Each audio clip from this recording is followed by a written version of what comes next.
Assalamualaikum warahmatullahi wabarakatuh. Berjumpa kembali di perkuliahan ilmu hayat. Pada pertemuan kali ini kita akan membahas tentang bioenergi. Kemudian, ini adalah beberapa poin yang akan kita pelajari. Yang pertama yaitu tentang kondisi energi saat ini. Kemudian yang kedua adalah bioenergi sebagai alternatif. Ketiga adalah jenis-jenis bioenergi. Dan yang terakhir adalah bahan penghasil bioenergi. Selanjutnya, why we need an alternative energy? Bagaimana sih menurut kalian mengapa kita di sini membutuhkan energi alternatif? Dan kira-kira apa sih alasan yang mendasari kita membutuhkan hal tersebut? Apa ada yang tahu?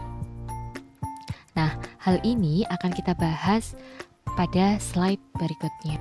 Kemudian ini adalah kondisi energi saat ini. Di sini kita harus paham bagaimana kondisi energi saat ini. Yang pertama adalah energi telah menjadi kebutuhan dasar. Bahkan untuk setiap aktivitas manusia memiliki keterkaitan yang sangat erat dengan energi. Contohnya, setiap hari kalian di sini menggunakan handphone, kemudian menonton TV, menggunakan kipas angin atau AC dan lain sebagainya. Semua itu membutuhkan yang namanya energi listrik. Lalu yang kedua adalah perekonomian Indonesia tumbuh dan berdampak pada peningkatan kebutuhan energi. Di sini seiring dengan perkembangan zaman, saat ini telah banyak didirikannya pabrik-pabrik, kemudian perusahaan besar sebagai produsen untuk memenuhi kebutuhan manusia. Hal ini jelas menyebabkan peningkatan kebutuhan energi. Yang ketiga adalah untuk mempertahankan pertumbuhan ekonomi, energi di sini tidak boleh lagi menjadi penghambat, tapi harus menjadi penghela pembangunan. Yang keempat adalah ketergantungan terhadap energi fosil itu masih sangat tinggi, sedangkan cadangannya semakin terbatas. Perlu kalian ketahui di sini bahwa energi fosil itu adalah energi yang tidak dapat diperbaharui.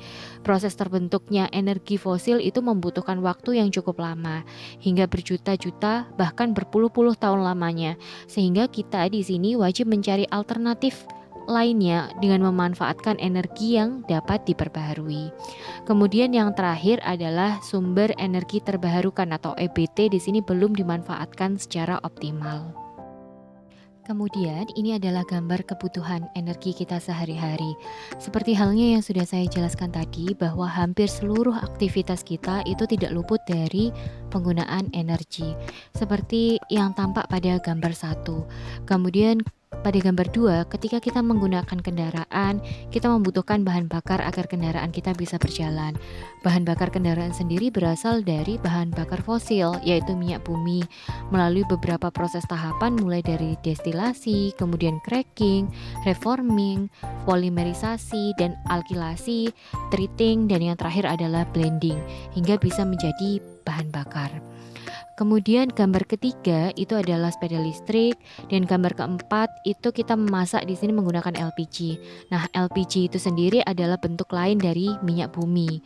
LPG di sini itu merupakan gas yang dibuat dari bahan gas minyak bumi yang dibentuk menjadi cairan. Namun, penggunaan bahan bakar fosil di sini tidak serta-merta hanya memberikan manfaat, tapi juga menimbulkan polusi, baik itu polusi udara, air, dan tanah.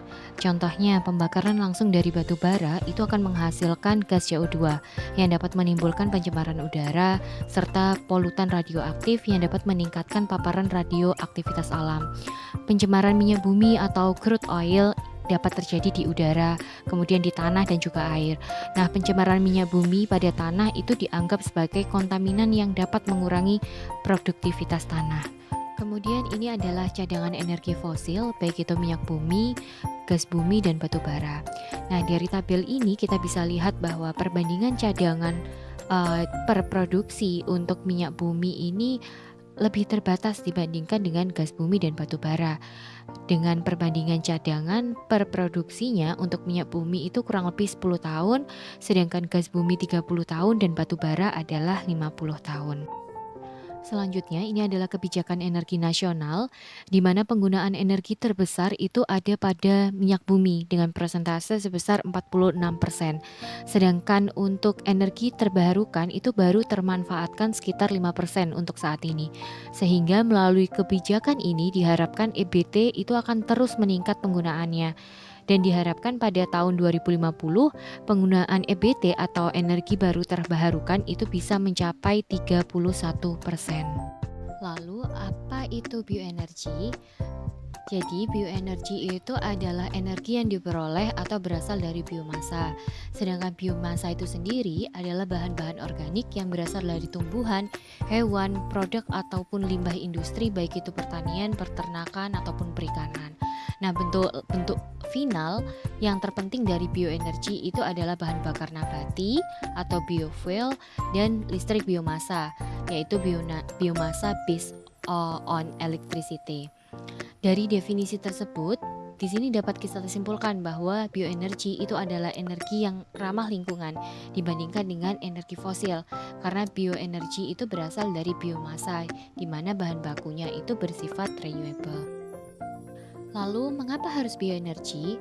Ada beberapa alasan mendasar, seperti yang sudah saya jelaskan sebelumnya, yaitu bioenergi dapat diperbaharui. Karena berasal dari biomasa, maka sumber bahan bakunya pun melimpah. Kemudian yang kedua adalah bioenergi ramah lingkungan. Yang ketiga mudah terurai. Lalu, bioenergi juga dapat mengeliminasi rumah kaca. Maksudnya adalah efek rumah kaca. Nah, di sini efek rumah kaca itu merupakan sebuah proses alami di mana panas matahari terperangkap di atmosfer bumi. Sedangkan di atmosfer bumi itu terdapat beberapa jenis gas, seperti salah satunya adalah karbon dioksida atau CO2 yang memerangkap panas matahari seperti dinding rumah kaca. Gas ini juga disebut sebagai gas-gas rumah kaca atau greenhouse gas. Dengan singkatannya yaitu GHG. Beberapa gas rumah kaca lainnya itu seperti metana, kemudian dinitrogen oksida, uap air, ozon, dan CFC atau klorofluorokarbon. Kemudian di sini juga ada beberapa efek daripada rumah kaca. Yang pertama adalah suhu permukaan bumi itu akan menjadi naik. Seperti pembahasan sebelumnya, saat gas rumah kaca meningkat, maka udara panas juga akan terperangkap. Hal ini secara otomatis akan meningkatkan suhu permukaan bumi. Kemudian yang kedua adalah tingkat permukaan air laut itu akan naik. Suhu bumi yang semakin panas juga akan berdampak kepada es di kutub utara dan selatan. Es ini akan mencair dan meningkatkan permukaan air laut sehingga akan mengakibatkan berbagai pulau dan kota akan tenggelam secara perlahan. Yang ketiga adalah angin badai yang semakin memburuk. Pemanasan global akibat efek rumah kaca itu dapat meningkatkan intensitas badai seperti angin topan. Nah, secara ilmiah, angin badai ini juga berhubungan dengan suhu air laut. Badai ini hanya akan terbentuk jika suhu air laut itu berada di atas 26,51 derajat Celcius. Udara yang panas tentunya akan dapat memperburuk badai tersebut. Selanjutnya yang keempat itu adalah mempengaruhi pertanian dan peternakan. Suhu udara yang semakin panas itu akan memperpanjang musim tanam dan mulai memunculkan berbagai penyakit dan serangga yang berakibat negatif untuk tanaman. Sama halnya dalam industri peternakan, pemanasan global ini dapat mengubah reproduksi, metabolisme dan berbagai penyakit pada hewan ternak. Kemudian yang terakhir adalah kontinuitas bahan baku dari bioenergi itu terjamin. Sehingga dapat dikatakan bahwa bioenergi adalah jembatan transisi vital peralihan sistem energi berbasis sumber daya fosil ke sistem energi berbasis sumber daya terbarukan. Selain itu, bioenergi juga merupakan komponen kunci dan jalur strategis dalam perjuangan mencapai Millennium Development Goals atau MDGs yang saat ini sedang digalakkan oleh pemerintah. Kemudian ini adalah pengembangan energi baru terbarukan karena defisit energi di sini mendorong kita untuk terus mencari alternatif energi. Misalnya saja dengan memanfaatkan energi surya, kemudian energi hidro, energi angin, geotermal, dan yang terakhir adalah energi biomasa. Selanjutnya ini adalah kebijakan pengembangan energi di Indonesia berdasarkan Undang-Undang Peraturan Pemerintah, Kementerian, Kemen ESDM terkait dengan bioenergi. Di antaranya adalah prioritas penyediaan dan pemanfaatan EBT, yaitu sebagai BBN, kemudian target EBT, instruksi kepada pemerintah daerah untuk mempercepat penyediaan dan memanfaatkan BBN. Kemudian ini ada 12 potensi EBT yang dapat dimanfaatkan di Indonesia. Di antaranya adalah energi potensial, kemudian energi hidro, biomasa, surya, angin, uranium, gas metana, batu bara, sel gas, gelombang laut, panas laut, dan energi pasang surut. Selanjutnya, ini adalah potensi pemanfaatan bioenergi. Bahan baku energi dalam proses pemanfaatannya itu dapat dikonversi dalam bentuk cair, gas, dan padat. Bioenergi dalam bentuk cair itu contohnya seperti biodiesel, kemudian bioetanol, minyak nabati. Kemudian dalam bentuk gas contohnya adalah biogas, dan dalam bentuk padat itu contohnya adalah briket atau pelet sebagai bahan bakar tungku hemat energi. Dan yang terakhir adalah listrik dari biomasa. Lalu ini adalah gambar bahan-bahan penghasil bioenergi. Salah satunya di sini ada kelapa sawit, kemudian tebu, jarak pagar, dan Sunan Kemiri. Yang pertama di sini kita akan bahas tentang kelapa sawit. Jadi kelapa sawit ini merupakan jenis tanaman monokotil. Kandungan sabutnya atau mesokarp itu mengandung minyak. Pabrik-pabrik biodiesel skala komersil yang sekarang beroperasi di Indonesia itu menggunakan CPO dari kelapa sawit sebagai bahan baku. Dalam proses produksi CPO atau di sini 1 ton tandan buah segar atau TBS itu akan menghasilkan sekitar 200 kilo CPO. Limbah padat tandan kosong pada kelapa sawit atau disingkat dengan TKKS itu 250 kilo dan 0,5 meter pangkat 3 liter CPKS. Nah, komponen utama tandan kosong kelapa sawit yaitu selulosa itu sebesar kurang lebih 45,95%, kemudian ligninnya itu sekitar 16,46% dan hemiselulosanya itu sekitar 22,84% yang tergabung menjadi lignoselulosa. Lalu selulosa inilah yang menyebabkan TKKS bisa diolah menjadi bioetanol.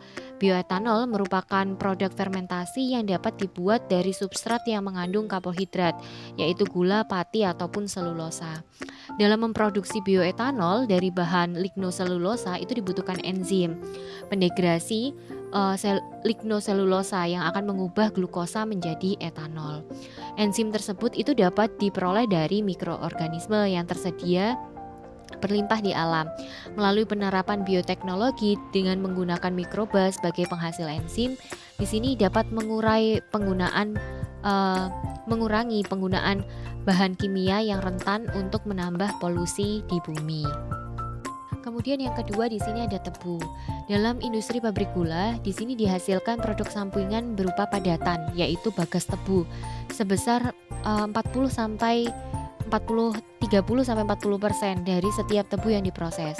Gula tebu yang termanfaatkan di sini hanya sekitar 5%. Sisanya berupa tetes tebu atau molase, kemudian blontong dan air.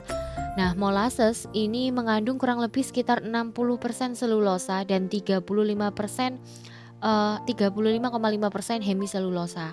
Kedua bahan ini merupakan polisakarida yang nantinya ini dapat dihidrolisis menjadi gula sederhana yang selanjutnya dapat difermentasi menjadi etanol. Potensi produksi molasses ini sekitar 10-15 ton per hektar kebun tebu.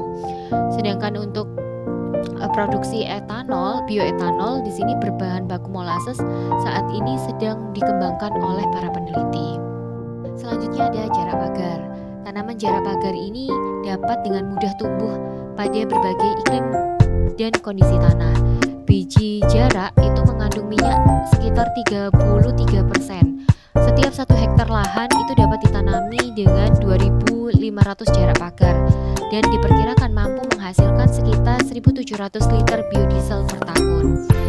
Dan yang terakhir ini ada Kemiri Sunan. Nah, Kemiri Sunan ini mempunyai potensi sebagai penghasil biodiesel. Keunggulan dari Kemiri Sunan ini adalah memiliki tingkat produktivitas yang tinggi.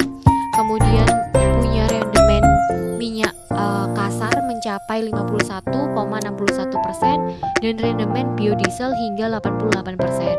Saat ini berbagai varietas Kemiri Sunan itu sedang dikembangkan lebih lanjut oleh peneliti.